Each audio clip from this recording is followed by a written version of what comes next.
tekrar gri günlerime başlıyorum.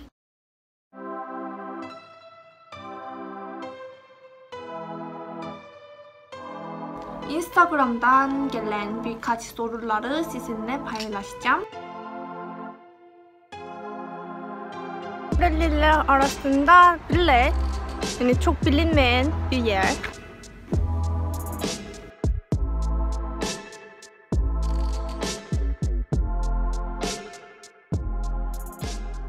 Günaydın. Bugün köpeğimi hastaneye götüreceğim. Biraz tıraş olsun diye. Ondan sonra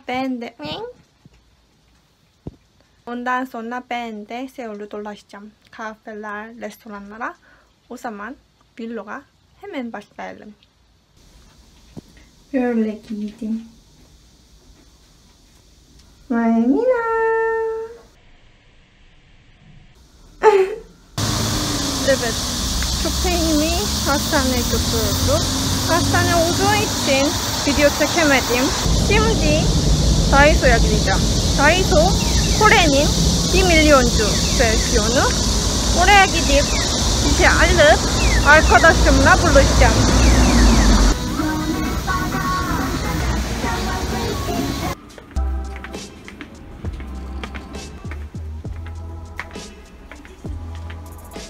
Arkadaşıma hediye aldım.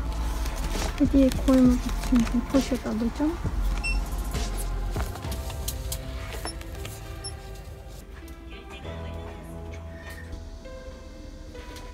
카드로 결제 시 현금 카드로 우선 결제됩니다. Gerçekten kahveye gidiyorum. Çumru'daki kahveye. Oraya gitmek için baya uğraştım. Çünkü rezervasyon yaptırmak gerekiyordu. Orasının adı 한국의 집. Ben link koyacağım altında. Yani rezervasyon yapmadan gidemiyoruz. O yüzden çok uğraştım. 1960'lardan beri Chungmuro, Güney Kore film endüstrisini simgeliyor. Kore'nin ilk sinema salonu Dansongsa 1907'de Chungmuro'da kuruldu. Dolayısıyla metro tasarımı da benzersizdir.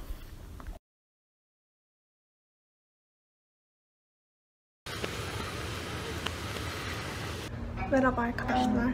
Şu an 한국의 집'dayım.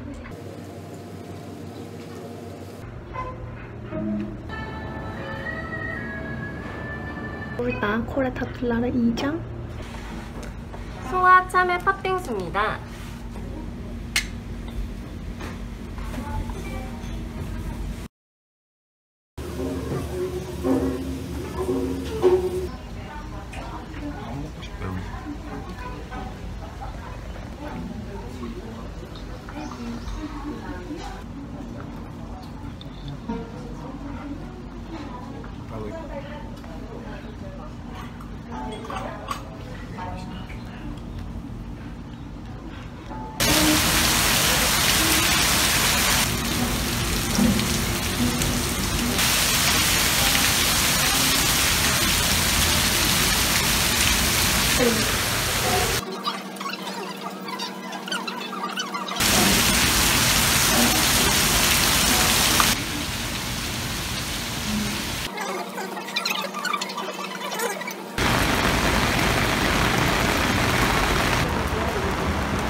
Evet arkadaşlar, az önce gördüğünüz gibi çok yağmur yağdığı için şimdi dükkana geldim. Yani convenience store. Burası Türkiye'nin market değil, dükkana benzeyen bir dükkan.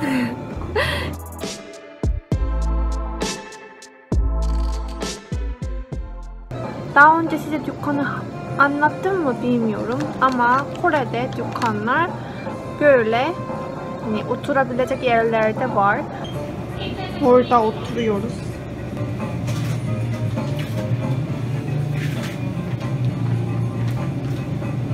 Ve çok ucuz hazırlık yemekler de var.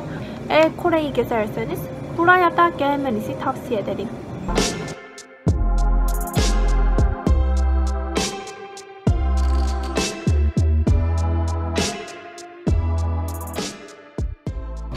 Burada bir sıcak kahve içip biraz dinlenip yağmur bitince geleneksel Kore mahallesi Namsan-gol Hanok-ma을'a gideceğiz.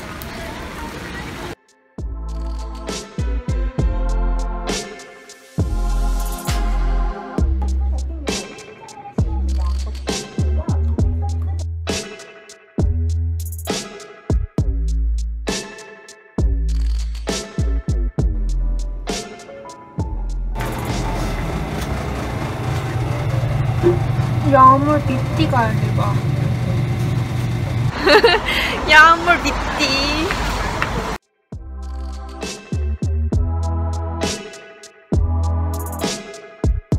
브이로그 브이로그.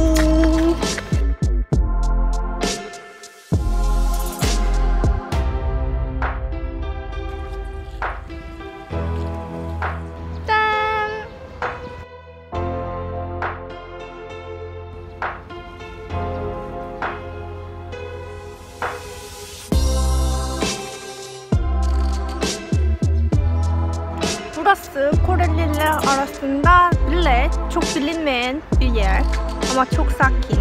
Kore geleneksel evlerde var, etkinlikte var. O yüzden buraya gelmenizi gerçekten tavsiye ediyorum.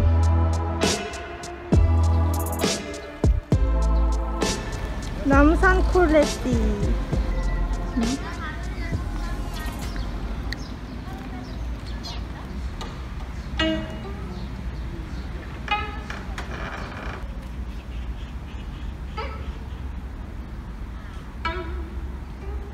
Korona olduğu için tekrar kapalı oldu.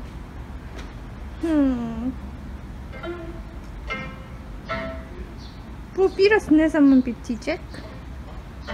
Anlamadım. Ama burası çok güzelmiş. Biraz bitince hemen geleceğim.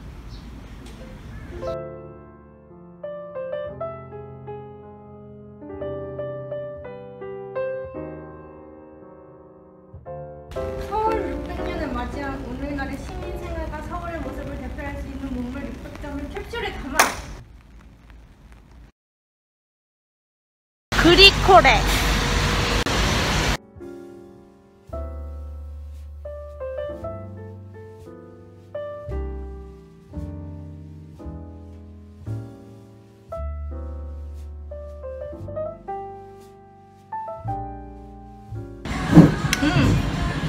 맛있는데?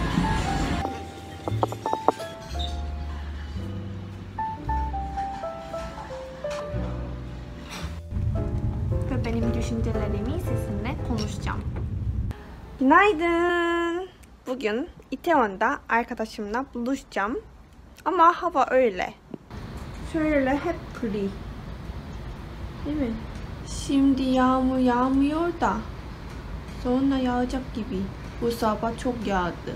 Tekrar gri günlerime başlıyorum. Evet arkadaşlar, bugün şöyle çok rahat giydim. Ve yanında yeni aldığım çanta.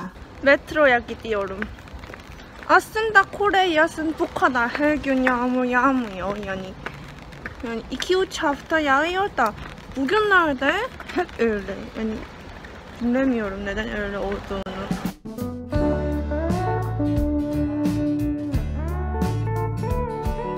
Hannam-dong, buradaki benim en sevdiğim yerlerden birisi. Daha önceki vlogumda burası yani Hannam-dong'u size anlatmıştım.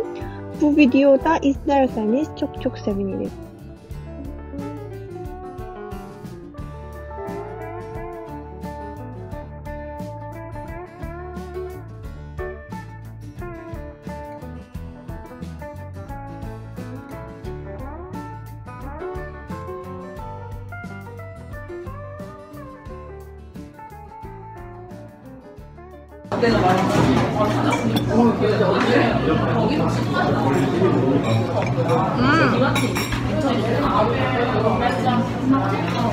거기 있어.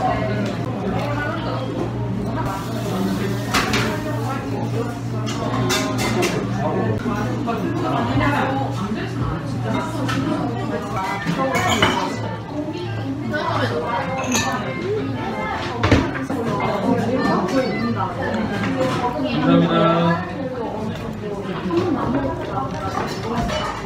진짜 맛있어. 진짜 맛있어. 뭐가 들어간 거지?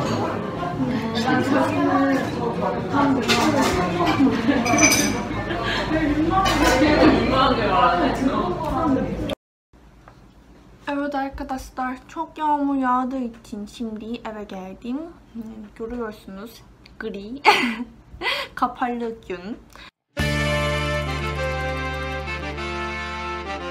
Yağmur yağınca yani çok mutlu olamayan bir insanım. Yani üzülmüyorum ama yani güneşli havaları daha tercih ediyorum. O yüzden hislerimi daha yani değiştirmek için, daha güzelleştirmek için, güzelleştirmek mi? Yani neyse, mutlu olmak için şöyle tırnağımı güzelleştireceğim. Birkaç şeyler var. Şöyle. Özür dilerim. Bunu mu yapsam? Şunu mu yapsam? Bu da var aslında. Ama bunu 1-2 hafta sonra kullansam daha güzel olur diye düşünüyorum. Sonbaharda. Bunlar mı? Çok var değil mi?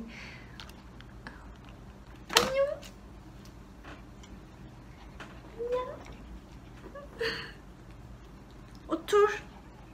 Otur. Aa, güzel.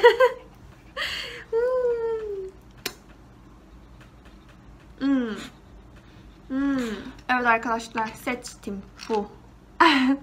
Güzel mi? Bunu yapıştırırken Instagram'dan gelen birkaç soruları sizinle paylaşacağım ve benim düşüncelerimi sizinle konuşacağım. En çok gelen sorulardan birisi, bu yılki gerçekleşen, gerçekleşmeyen hayallerin ya da planların olabilir mi?